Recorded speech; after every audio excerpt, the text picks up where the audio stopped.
बहू, तुम्हारा पेट क्यों फूल रहा है? पेट? कहाँ? नहीं तो। क्या भाभी, हमें साफ साफ दिखाई दे रहा है।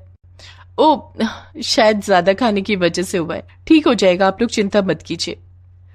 लेकिन और 1 महीने बाद पेट थोड़ा और फूल गया। बिमला को शक हुआ, जिस औरत का पति सुहागरात से पहले ही मर गया हो, उसका पेट कैसे फूल सकता है? शादी के बाद से ही अनीता का बर्ताव कुछ ठीक नहीं है।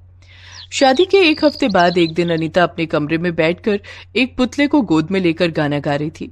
चंदा है तू, मेरा सूरज है तू, हाँ मेरी आंखों का तारा है तू, चंदा है तू, मेरा सूरज है तू।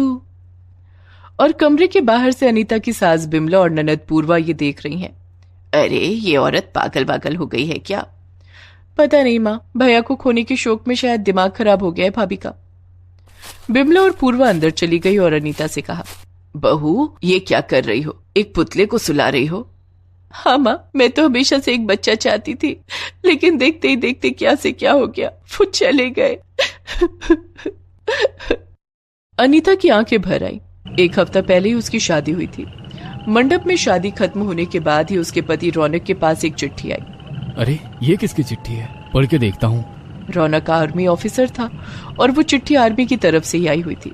बॉर्डर में जंग छिड़ गई है, मुझे अभी जाना होगा। ये सुनकर अनीता अपने आप को संभाल नहीं पाई। तो फिर हमारी सुहागरात का क्या होगा रौनक? जंग से लौटने के बाद हम सुहागरात मनाएंगे। तुमने मुझे प्रॉमिस किया था रौनक कि तुम मुझे एक बच्चा दोगे। मुझे बच्चे बहुत पसंद है। हमारा बच्चा होगा अनीता, बस थोड़ा इंतजार कर लो। जंग से लौटने के बाद मैं दिन रात तुम्हारे साथ बिताऊंगा। रौनक जंग लड़ने चला गया। अनीता ससुराल चली गई और रौनक के फोन का इंतजार करती रही। 2 दिन बीत गए लेकिन रौनक का कॉल नहीं आया। अनीता बेचैन हो गई। 2 दिन हो गए, वो कहाँ होंगे, किस हालत में होंगे? बहू, ज्यादा चिंता मत करो, तबीयत बिगड़ जाएगी।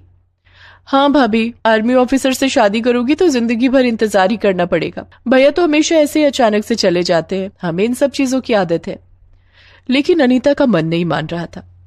पता नहीं क्यों मुझे कुछ गड़बड़ लग रही है, नहीं तो वो एक कॉल तो जरूर करते।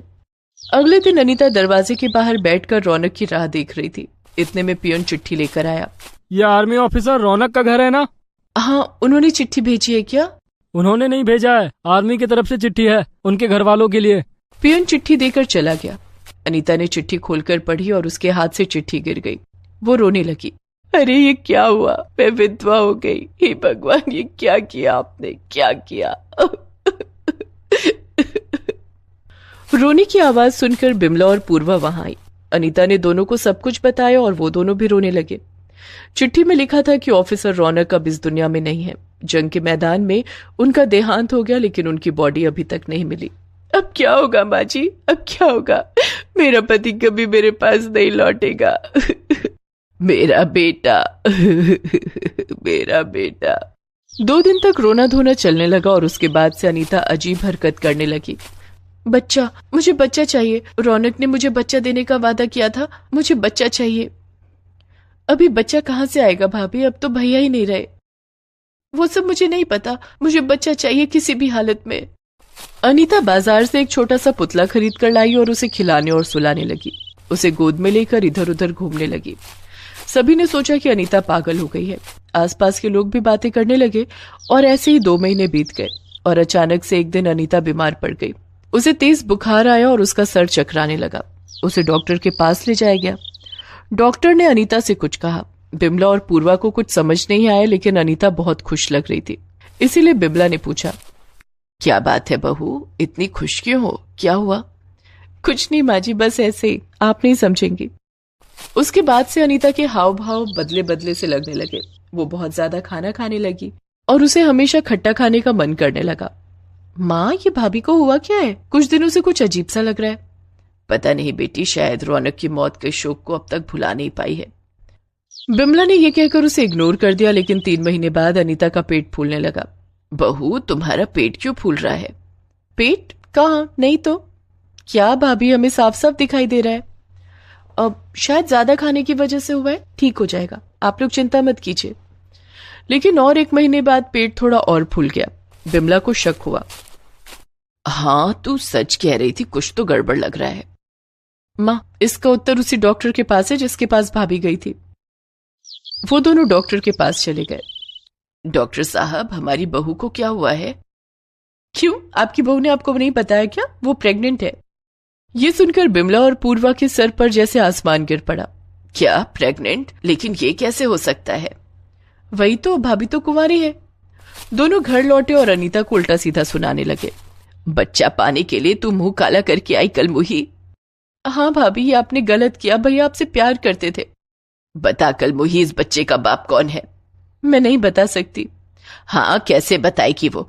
पता नहीं कौन सी पापी औरत को घर की बहू बना कर लाई हूं। खबरदार मां, मेरे चरित्र पर उंगली मत उठाइए। तो क्या करूं, तेरी पूजा करूं? बिमला बहुत गुस्सा हो गई और उसने अनीता को घर से निकाल दिया। अनीता समझ गई कि इस घर में उसे जगह नहीं मिलने वाली है। सिर्फ उसे पता था कि उसके बच्चे का पिता कौन है, लेकिन वो किसी को बता नहीं सकती थी। अनीता मायके लौट गई, लेकिन सब कुछ सुनने के बाद वहां से भी उसे निकाल दिया गया। बेचारी अनीता फुटपाथ पर रहने लगी और कुछ महीने बाद फुटपाथ पर ही उसे एक बेटा हुआ। लेकिन अनीता के पास अपने बेटे को परवरिश करने के लिए पैसे नहीं थे, इसलिए वो अपने ससुराल के दरवाजे पर उसे रख कर आई। बिमला ने दरवाजा खोला और उस बच्चे को देखा। अरे ये क्या, यहाँ बच्चा कौन रख कर गया है? जरूर उस कलमुही अनीता ने किया है ये। बिमला दरवाजा बंद करने जा ही रही थी कि तभी उसने देखा कि उस बच्चे के दाहिने गाल पर एक तिल है। अरे, मेरे बेटे के गाल पर भी एक तिल था, वो भी दाहिने गाल पर। ये कैसे संभव है? बिमला आश्चर्यचकित होकर खड़ी थी कि तभी एक कांड हो गया। रौनक बिमला के सामने आकर खड़ा हो गया। माँ, कैसी हो आप? अरे बेटा, तू कैसे आया? चिट्ठी में तो लिखा था कि तू। वो सब झूठ था माँ। मुझे एक सीक्रेट मिशन पर भेजा गया था, इसलिए मुझे मरने का नाटक करना पड़ा। लेकिन इस बीच मैं चुपके से एक रात को घर आया था और केवल अनीता से मिल पाया था। उसे मैंने मेरे बारे में किसी को बताने से मना किया था, इसलिए वो आप लोगों को कुछ नहीं बताई। अब जाकर बिमला और पूर्वा सब कुछ समझ पाई। इसका मतलब ये बच्चा तेरा है? इसका मतलब बहू ने कोई पाप नहीं किया है? मैं फालतू में उस पर शक किए जा रही थी। बेटा, तू बहू को ढूंढ कर ला। रौनक तुरंत बाहर गया और बहुत ढूंढने के बाद आखिरकार उसे अनीता मिल गई। वो अनीता को लेकर घर आया। बिमला और पूर्वा ने उससे माफी मांग ली और उसके बाद सभी खुशी खुशी रहने लगे।